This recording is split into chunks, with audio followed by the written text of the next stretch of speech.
Mbote na bandeko balanzi ya chaîne Nabiso Access Télévision, na chaîne Nabiso Lukokide TV YouTube.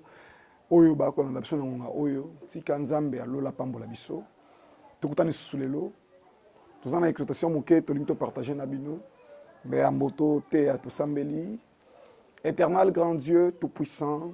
La Bible dit tu es le maître de temps et des circonstances. Seigneur, profitez na temps oyo pour le bela biso pambola biso. Na souka émission oyo totale du fier na kombo na Yesu de tolobi. Amen. Merci. Thème oyo tozo partager na yo na tongo lelo ezali la parole de la foi change les citations. Na lingala liloba ya kondima ebongola kamakambu. Matthieu eza na mukanda ya Marc chapitre 5 à 25. Ozana ndako comment Marc chapitre 5 à 25. Soko tangi na vexoyo okuti bazo betela biso histoire ya mwasi moko atanga makila pendant 12 ans. Écoutez, selon loi mosaïque, soki mwana mwasi azo traverser na ba période na ye ya ko misa makila, akozwa bilamba na ye abimi en dehors de la ville. Atangi 7 jours. Soki koki azongi na temple ba purifier akebika na kati ya ville. Mais écoutez, mwana mwasi atanga makila bandi ko tanga ye, azupe bilamba na ye abimi en dehors de la ville. Atangi 7 jours na misapi makile katanide. 1 mois, une année, 2 ans, 12 ans, elle était en dehors de la ville. Mais la Bible dit ceci, un jour cette femme, elle a entendu parler de Jésus. Elle a venu par derrière de Jésus. Avant, comme en abisika miracle ko salama, elle a déjà prophétisé. Elle a déjà parlé la parole de la foi. Ami lobeli, sora na simbi elamba ya muto nazobika. Muto lo marambo ezanani. Eza mutu a dépensé mbongo na ba dorteur pendant 12 ans bigité mais azolo ba wasoka simbi elamba kobika. Na kati elamba Yesu amona kini ne kobikse kuna. C'est pourquoi la Bible dit ceci, il est impossible de lui être agréable devant Dieu sans la foi. Donc moi si on a comité bisika Yesu azali parce que a dépassé ki mbongo 12 ans ba dorteur a bigité.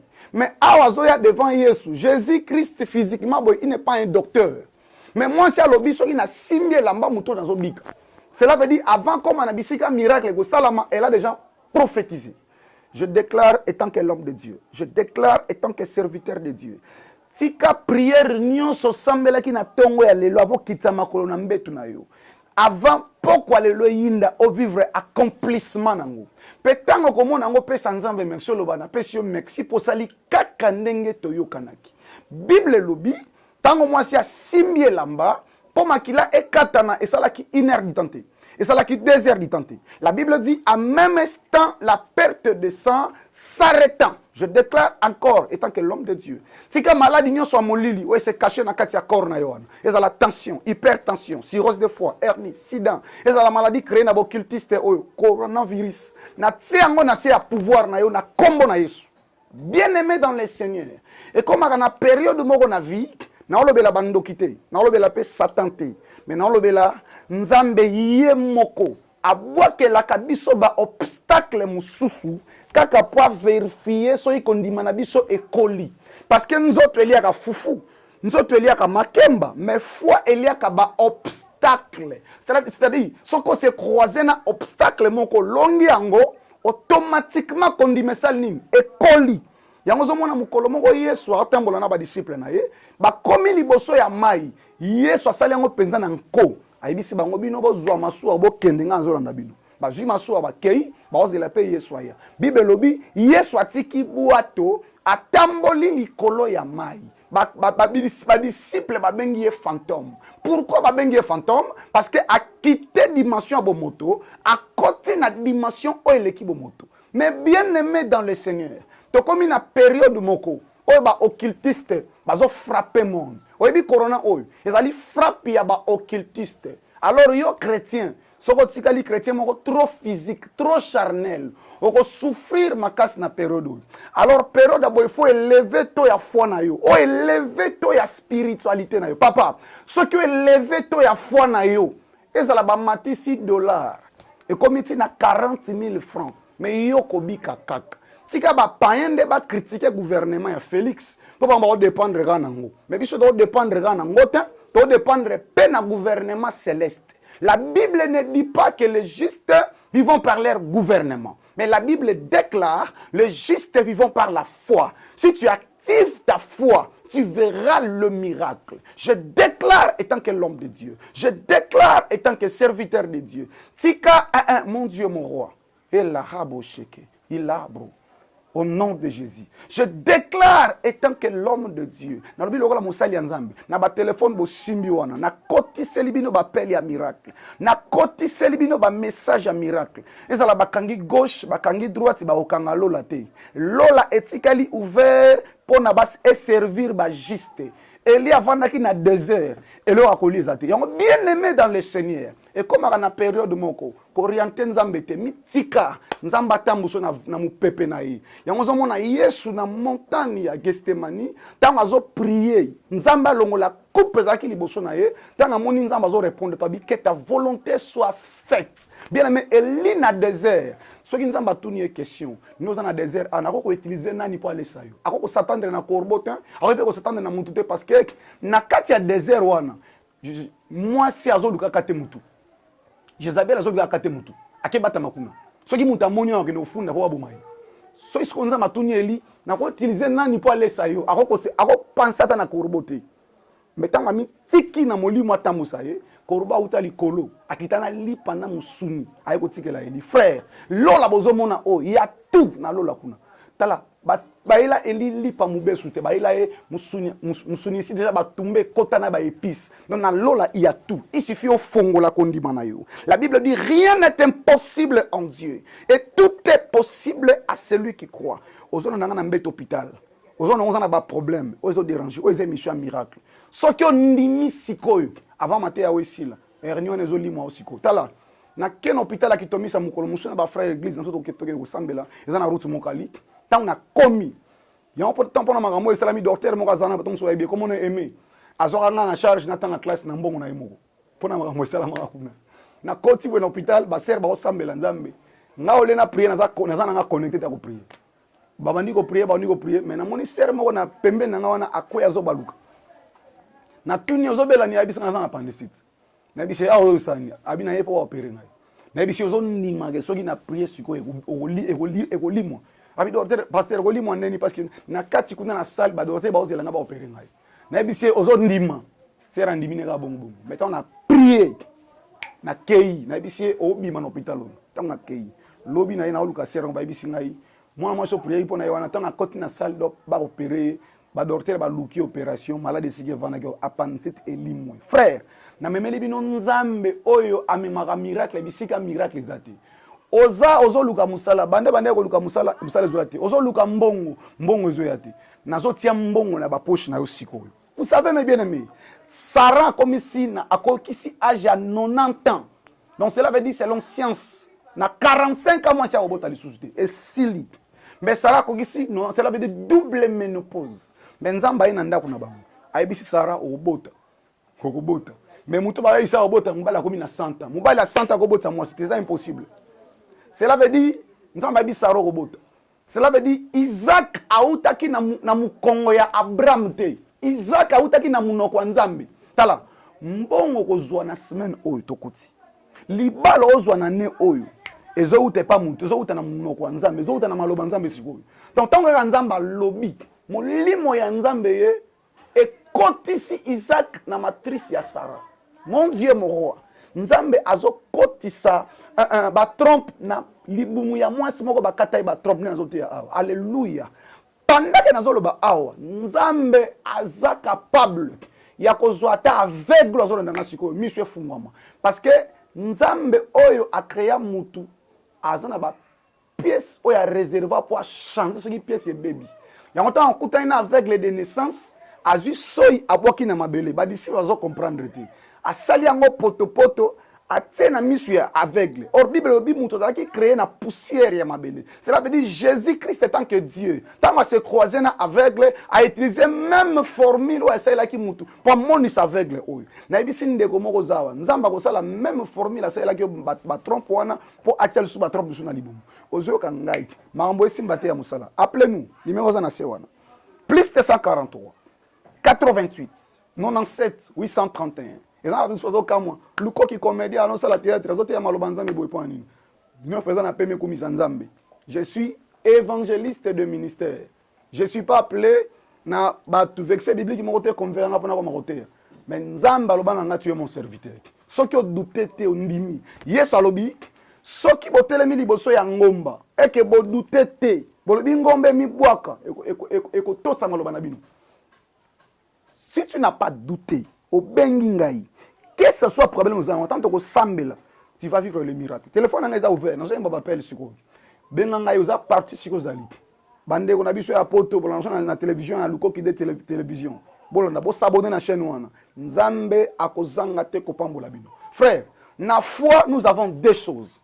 Na foi toi na théorie toi pe na pratique. Mon Dieu. Théorie ezali na théorie, la théorie. Pratique ezali obotaka te na simbi na prier pona yo ozwi mwana. Pratique ya mwana. Yango zo mwana mukolo musu yeso otambo na ba disciple na ye.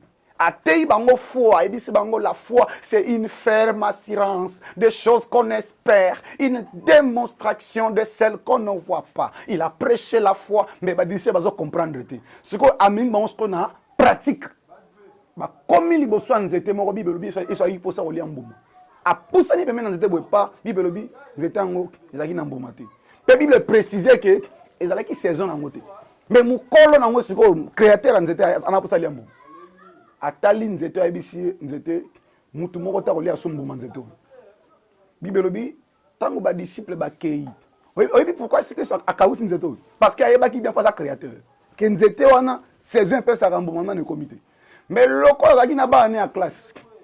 Alinga mima ba na théorie, akausi nzete. Tango ba zongi Pierre abisi Yesu.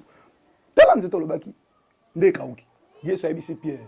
Soki bozana ko ndima. Bosala kutu koleka oyo.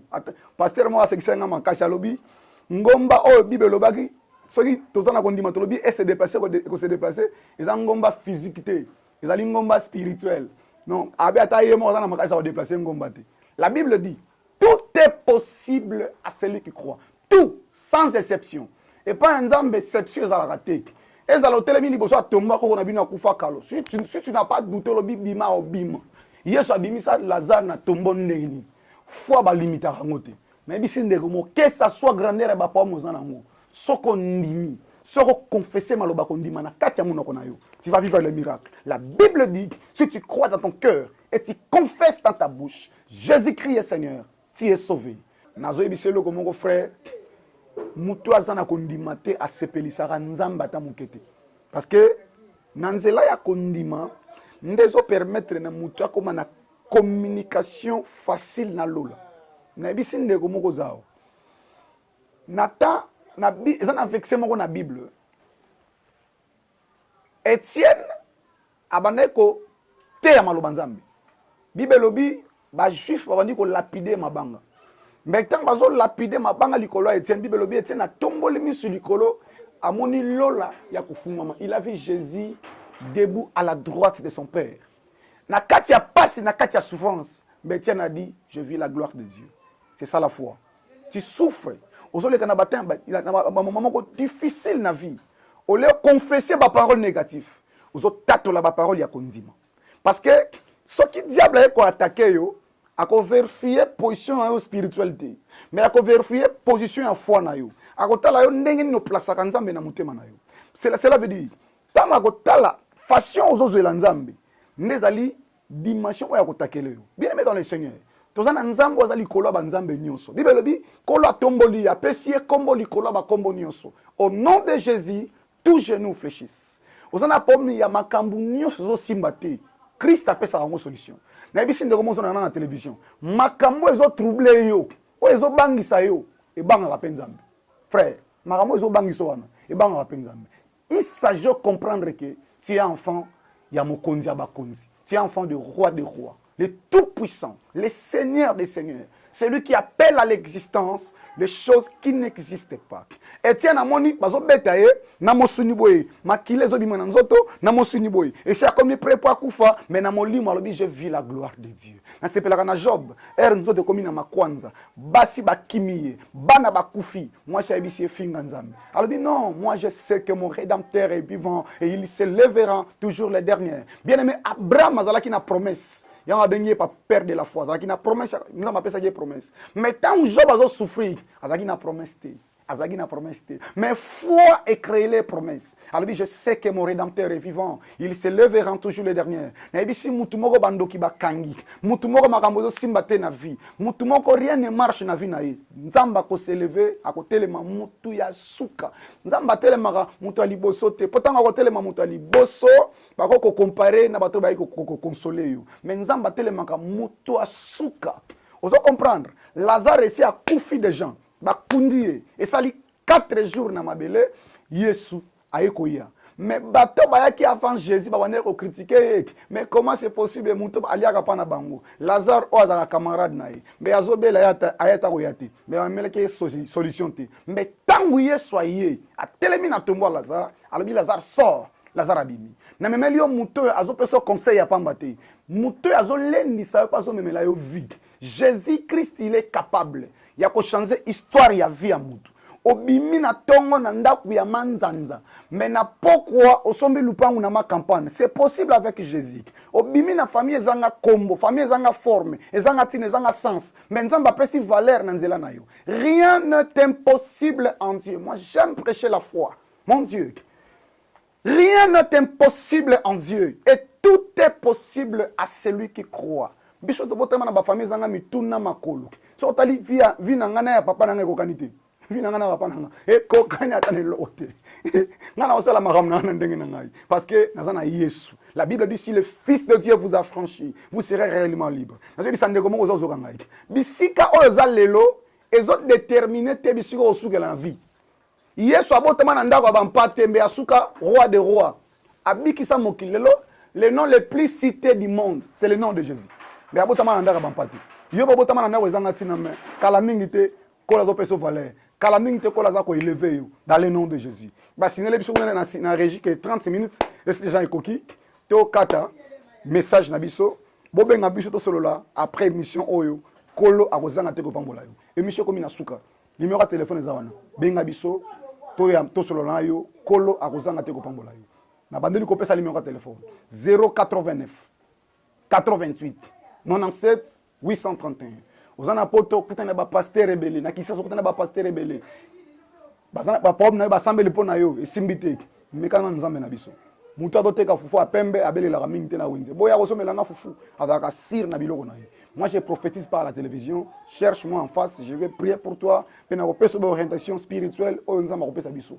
Tika ko la pango la bino na pesi merci na équipe technique mobimba ya Access Télévision. Na pesi merci na mon caméraman Hervé, je te salue. Azana si ma caméra na minute soyo. Na pesi merci na Cordon Aristide, je te salue que Dieu vous bénisse kola pambola yo. Na pesi merci na mukolo chaîne na biso Access Télévision.